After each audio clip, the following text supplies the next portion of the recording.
तर आजचा प्रश्न आहे, रेहानने एक स्कूटर 2015 मध्ये 60,000 रुपयास विकत घेतली.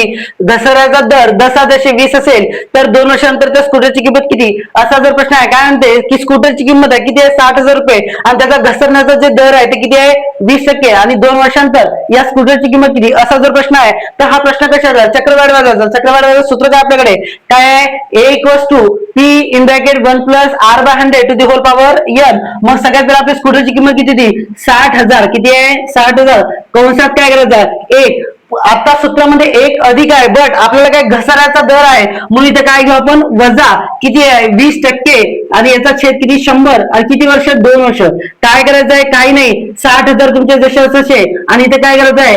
100 वजा 20 छेद किती? 100 आणि याचा पावर किती? 2.